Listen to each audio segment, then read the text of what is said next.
बिस्मिल्लाहिर्रहमानिर्रहीम। नाज़रीन इकराम, सच कह with Junaid Ansari digital media, YouTube, Facebook और बहुत से पोर्टल्स के ज़रिए आज का ये प्रोग्राम आप देख रहे हैं। मेरे साथ आज़ाद जम्मू कश्मीर के मुआशी दिल मीरपुर आज़ाद जम्मू कश्मीर की शायद सबसे बड़ी शहरी तंजीम, ताजरों की तंजीम अंजुमन ताजरान मीरपुर के सरपरस्त आला जनाब डार साहब मौजूद हैं। डार साहब, आसिफ डार साहब, आप ये जो तंजीम जिसके आप सरपरस्त आला बने हैं, ये कोई इंतज़ामिया का मास्टर स्ट्रोक है कि जिसके ज़रिए बाज़ लोग कह रहे हैं कि एक अंजुमन ताजरान को 1981 की तहरीक के बाद उन्होंने 6 टुकड़ों में तकसीम किया। ये कोई इंतज़ामिया के इशारे पे आपने ऐसा किया है या कोई आपके ज़मीर और दिल की आवाज़ है? बिस्मिल्लाहिर्रहमानिर्रहीम।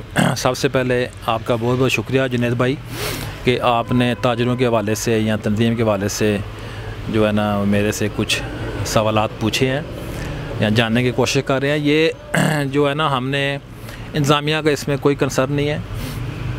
हमारा तो ये माटो में है कि गुलदस्ता सिस्टम और इंतज़ामिया के पास जाना, कोई अफसर नया आ गया है तो उसको गुलदस्ते पेश करने, ये सब हमने तय किया कि इंशाअल्लाह ताला जो पहले माजी में हो चुका है वो आइंदा इसको हम दोहराएंगे नहीं और कोशिश करेंगे कि ताजरों के वसी तर मफाद के लिए हम शहर में काम करें।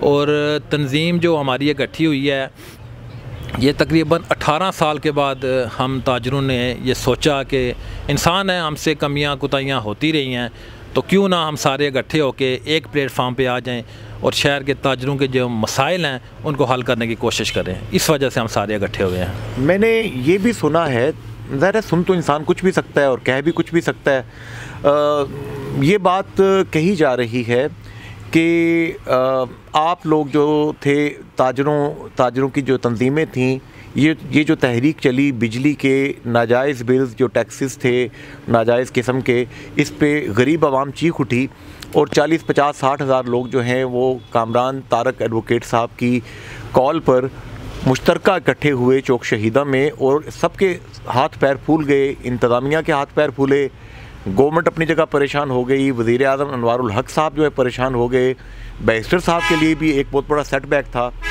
तो सुना यह है कि आपको 1 बाय 1 एंगेज किया गया है, कुछ इदारों की जानिब से भी, इंतज़ामिया की जानिब से भी, और सुना है कुछ मुफादात भी आपको ऑफ़र किए गए हैं। कोई 500-500 यूनिट बिजली का सुन रहे हैं कि आप सब लोगों को मुफ्त दिए जाएंगे। ये तो मेरे ख्याल में आज जोक ऑफ द डे हो गया। इसमें कोई ऐसी बात नहीं है। इंतज़ामिया या गवर्नमेंट की पॉलिसीज़ में शामिल होता है, उनकी ज़िम्मेदारियों में होता है कि इतने बड़े मजमे को जो है ना वो अलग-अलग किया जाए या लोगों को बीच में से निकाला जाए। तो इसमें तो ये सब ओपन बात है, सब लोगों को इसका इल्म होता है कि जो भी इदारे बैठे हैं या जो भी इस्टेब्लिशमेंट बैठी है उनका ये काम होता है। वो अपनी ड्यूटी करते रहे हैं, हम अपनी ड्यूटी करते रहे हैं। हम कामरान तारक साहब के साथ डट के खड़े हैं और खड़े रहेंगे जब तक वो खड़े हैं। और इंशाल्लाह हमने पूरी कोशिश की है, 5 माह हमने मेहनत की है, कोशिश की है, किसी दबाव किसी प्रेशर में नहीं आए कि मीरपुर के शहर के लोगों के मसाइल हल हो जाएं। इसमें सारे मीरपुर बल्कि सारे आज़ाद कश्मीर का इशू था। तो हम अभी भी आपके इस प्लेटफार्म से प्राइम मिनिस्टर साहब से ये गुजारिश करते हैं कि आप ऐलान तो कर गए हैं तो मेहरबानी फरमा के इसका नोटिफिकेशन जारी करें ताकि ताजरों में, वकला में, शहरियों में और पूरे आज़ाद कश्मीर में जो तशवीश पाई जा रही है उसको मेहरबानी फरमा के। अनवारुल हक साहब एक अच्छे इंसान हैं, हमने उनसे 2-3 दफ़ा हमारी मुलाकात हुई है, कश्मीर हाउस में हम उनसे मिले हैं। वो जानदार इंसान है, लेकिन वो मैं समझता हूँ कि यहाँ पे पता नहीं क्यों वो इस चीज़ से काम ले रहे हैं कि वो नोटिफिकेशन जारी नहीं कर रहे। वो मेहरबानी फरमाएँ। मीरपुर आज़ाद कश्मीर के वो भी रिहायशी हैं, बिम्बर और मीरपुर में कोई फ़र्क नहीं है, एक ज़िला था पहले, तो सबको ज़ाती तौर पे जानते हैं। तो मैं उनसे रिक्वेस्ट करता हूँ कि मेहरबानी फरमा के नोटिफिकेशन जारी करें ताकि लोगों के मसाइल हल हों। चलिए, ये तो आपकी दरख्वास्तें हैं। जब 50-60 हज़ार का मजमा इकट्ठा हुआ था तो आप कमांडिंग पोजीशन में थे, तो उस वक्त आपने 45 दिन का वक्त दिया, बड़े ज़ौक़ शौक़ से कश्मीर हाउस गए, 70 रुकनी वफ़द के यहाँ से गया और जाके 45 दिन आपने कहा ख़ातम ताई की कब्र पे आपने लात मारी और 45 दिन दिए। उसके बाद से तहरीक डिफ्यूज़ होना शुरू हो गई। तो साफ लगता है कि आप लोगों ने भी कोई गीटी मीटी की है। नहीं, इसमें जुनैद भाई गीठी मीठी वाली बात नहीं है। उसमें तहरीक चला रहे हैं डिस्ट्रिक्ट बार के प्रेसिडेंट, और हमारी ये 30 रुकनी कमेटी पहले बनी, फिर उसको बढ़ती बढ़ती वो 60-70 रुकनी कमेटी बन गई। तो उसमें फ़ैसला एक बंदे का तो नहीं होता, वो फ़ैसला सब ने मिल के किया। 45 दिन का टाइम दिया उनको। हम ये समझते हैं कि इसमें हमसे थोड़ी सी कमी हुई कि हम उनको 45 दिन का टाइम जो हमने दिया तो उससे हमसे गलती थोड़ी सी होगी, जिसकी वजह से ये तहरीक थोड़ी सी कमज़ोर हुई। लेकिन उसके बाद अल्हम्दुलिल्लाह फिर इस तहरीक ने बूस्ट पकड़ा, और बहुत बड़ा एक इज्तिमा हमने जो है ना प्राइम मिनिस्टर साहब के मिलने के बाद 45 दिन के बाद हमने किया। अच्छा चलें, मैं अगली इशू की तरफ आता हूँ। ये जो 1-2 दिन पहले ये जॉइंट एक्शन कमेटी एक है, जिसमें गालबन साद अंसारी, दानिश एडवोकेट, दीगर जो वकला हैं, ये तमाम लोग जो हैं, इन्होंने महकमा बरक़ियात के ऑफिस के बाहर बिजली के बिलों को उन्होंने तल्फ़ किया और कहा कि हम बिल नहीं देंगे, हमें मुफ्त बिजली चाहिए, या ₹2.59 जो कॉस्ट है इसकी, इस पे बिजली चाहिए। चक्करयाम ब्रिज जो है बनना चाहिए, दीगर शहरी जो मसाइल हैं वो हल होने चाहिए। तो उन पे मुकदमे कायम हो गए। तो आपका दिल दुखता नहीं है कि सिंगल आउट करके अगर कल अगर इनके ख़िलाफ़ मुकदमे कायम हुए हैं तो आज या आने वाले कल में आप लोग भी पकड़े जा सकते हैं?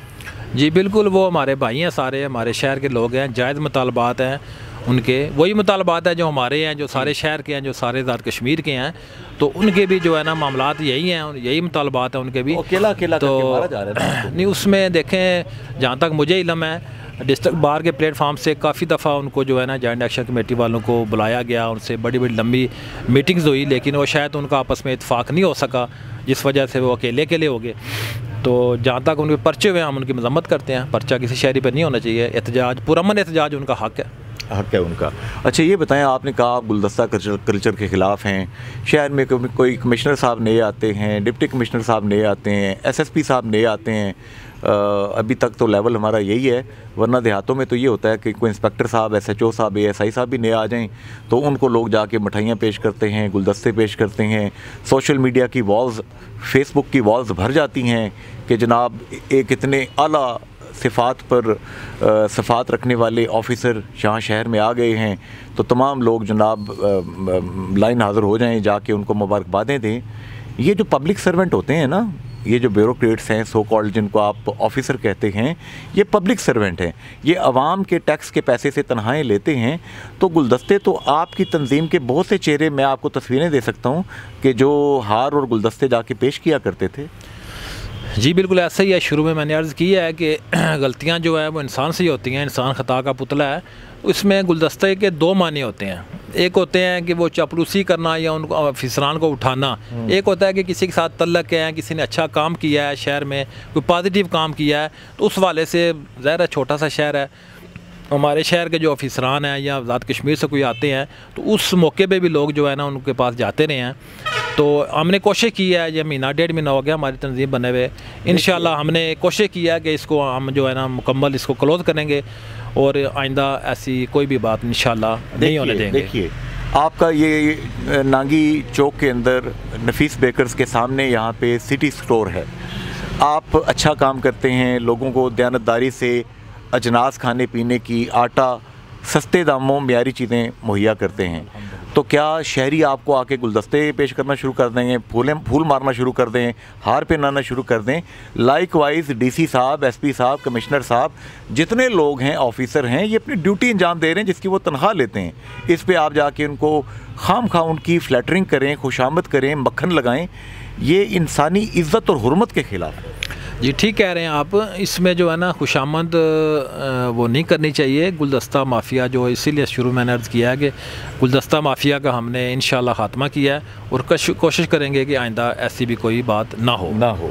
अच्छा, आपकी तंजीम में आप तो हो गए सरपरस्त आला, माशाल्लाह, सुन्नत रसूल सल्लल्लाहु अलैहि वसल्लम से सजा हुआ चेहरा है आपका। बालों के, दाढ़ी के बालों के रंग भी चांदी जैसा हो चुका है, जो कि बुजुर्गी की अलामत है। अल्लाह के नबी सल्लल्लाहु अलैहि वसल्लम ने इससे हया करने की तलकीन की। तो आपकी तंजीम में कौन कौन से मोतबर लोग शामिल हैं? ज़रा नाम कुछ बता देंगे, कुछ चंद एक हिस्ट्री शीटर्स के?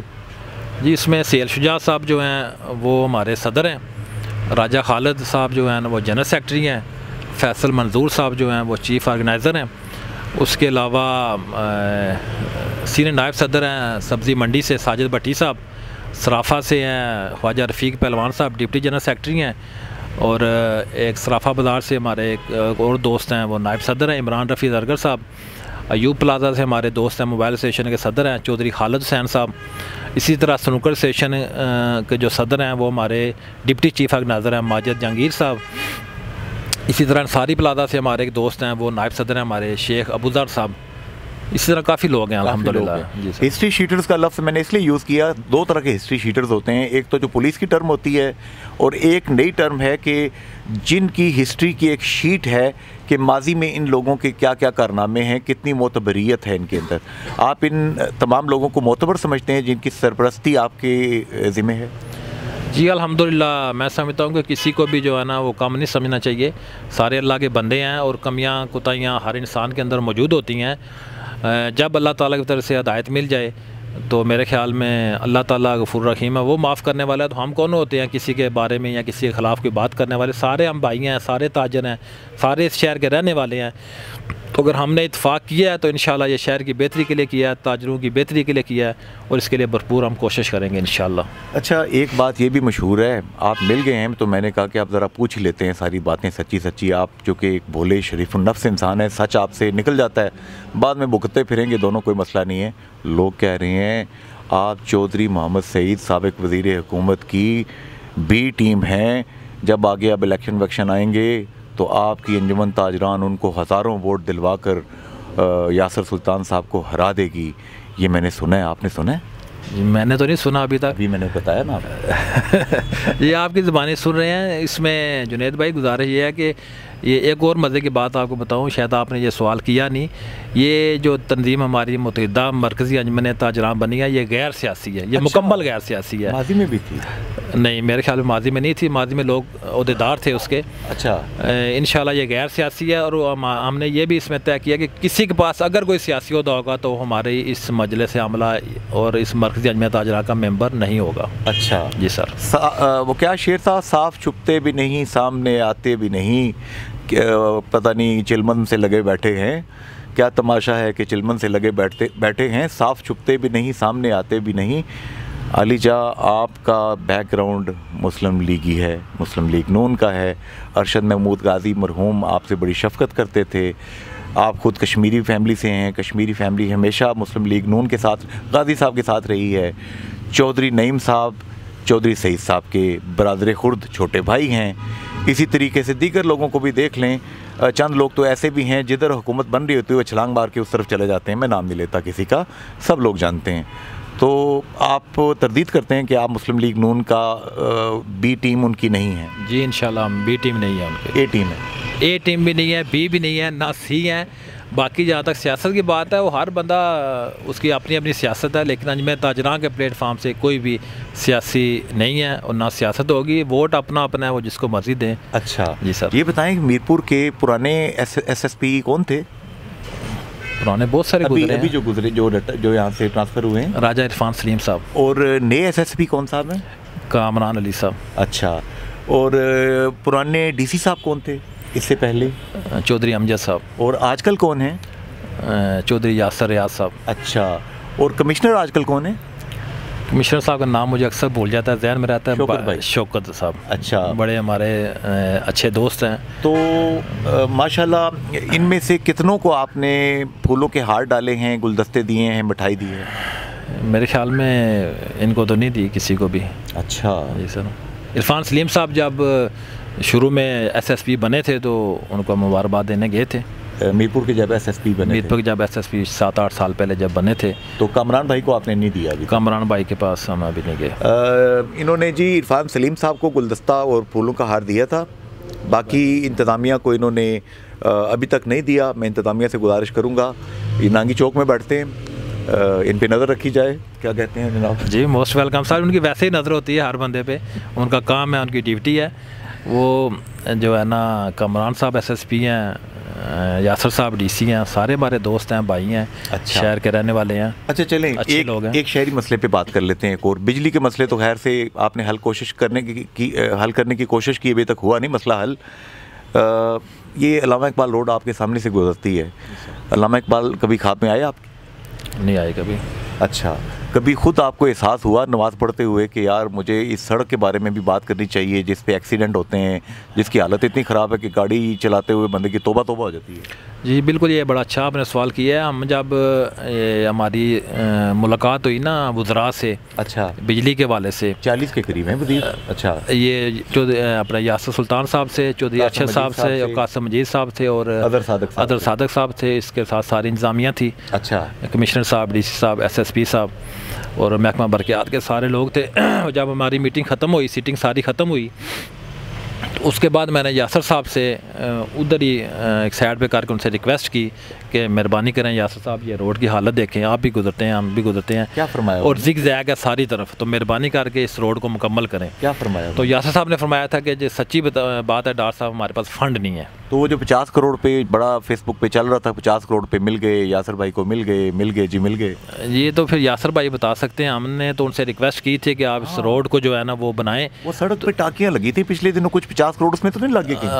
उनसे मैंने उस वक्त उनसे अर्ज़ की थी, जब उन्होंने कहा ना कि हमारे पास फ़ंड नहीं है, तो मैंने कहा था जब तक आपके पास फ़ंड नहीं है तो मेहरबानी करके इनको पैच वर्क इनके करा दें जब तक आपके पास फ़ंड आते हैं। अच्छा, तो फिर उन्होंने शायद पैच वर्क लगाए हैं, और मुझे पैगाम भी मिला था कि ये डॉक्टर साहब आपके कहने पे पैच वर्क लगे हैं। मैंने कहा चलें, अच्छा, अगर मेरे कहने पे लगे हैं या किसी और कहने पे लगे हैं, पैच वर्क का काम वो कह रहे थे हम करवा देते हैं 2-3 दिन में। यासर साहब ने मुझसे कहा था। आपने कोई कहना था ना मेरे चंदे की अपील कर लेते हैं? नहीं, वैसे तो उनको करना चाहिए, क्योंकि वो देखें बैरिस्टर साहब, उनके दादा हजूर वो यहाँ से नूर हुसैन साहब मरहूम जो है ना, वो यहाँ से मिनिस्टर बनते रहे हैं। बैरिस्टर साहब मेरे ख्याल में 9 दफ़ा, शायद कमी पेशी अल्लाह माफ़ करे, वो 9 दफ़ा वो यहाँ से मिनिस्टर बने हैं, वज़ीर-ए-आज़म बने हैं। फिर अल्लाह ने उनको बड़ा ओहदा दिया, सदर रियासत है इस वक्त। अरशद साहब मिनिस्टर हैं, यासर साहब मिनिस्टर हैं। उनको तो बगैर कहे ये सारे काम करने चाहिए अवाम के। अच्छा जी सर। तो इस पर कभी अवामी तहरीक चलाने का दिल नहीं चाहता आपका?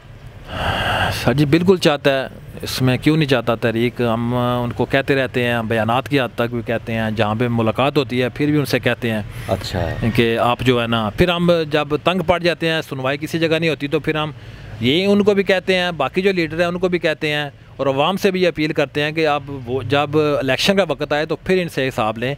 जब इलेक्शन का वक्त आता है तो फिर ये पाँव भी पड़ते हैं, घुटनों को भी हाथ लगाते हैं, रिक्वेस्टें भी भेजते हैं। लेकिन अब शहर में ये बात मशहूर होती जा रही है कि चौधरी नूर हुसैन मरहूम, अल्लाह पाक उनका वजहान अच्छा करे, मग़फ़िरत फरमाए अल्लाह पाक उनकी, उन्होंने जब सियासत शुरू की थी तो पब्लिक के लिए एक चेंज लेके आए, उन्होंने लोगों की कोई खिदमत वगैरह की, शऊर दिया। बैरिस्टर सुल्तान महमूद चौधरी साहब 9 दफ़ा जो यहाँ से इलेक्शन जीते, इसके पीछे भी चौधरी नूर हुसैन मरहूम की लेगेसी थी।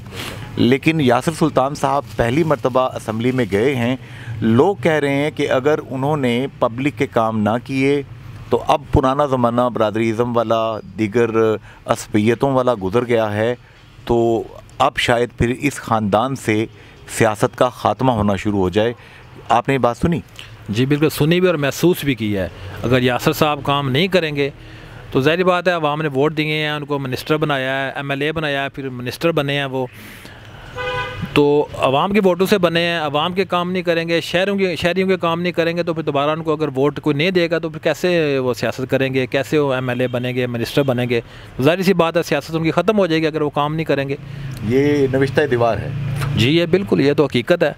It is writing on the wall. इंशाल्लाह, क्यों नहीं, ज़रूर सर जी। क्यों यासर साहब काम नहीं करेंगे, यासर साहब हैं या कोई और कोई ABCD है, यासर साहब पे हम स्पेशली तनकीद नहीं कर रहे, उन पे इस वजह से बात आ रही है, इस वजह से उन पे तनकीद ज़्यादा हो रही है। इस शहर के नुमाइंदे वो हैं। सही 20-21-22 हज़ार वोट लिया उन्होंने। अच्छा, हुकूमत कहती है हमारे पास फंड्स नहीं हैं, ये जैसे कि आपने बताया, यासर साहब ने कहा, तो 40 के करीब फ्लैग होल्डर्स, 35-40 के करीब वज़ीर मुशीर बनाने के लिए, उनको लग्जरी गाड़ियाँ देने के लिए, उनको मुफ्त बिजली देने के लिए, उनको मुफ्त पेट्रोल देने के लिए हुकूमत के पास करोड़ों अरबों रुपए हैं, पब्लिक पे लगाने के लिए नहीं है। सर ये इस पे तो अफसोस किया जा सकता है।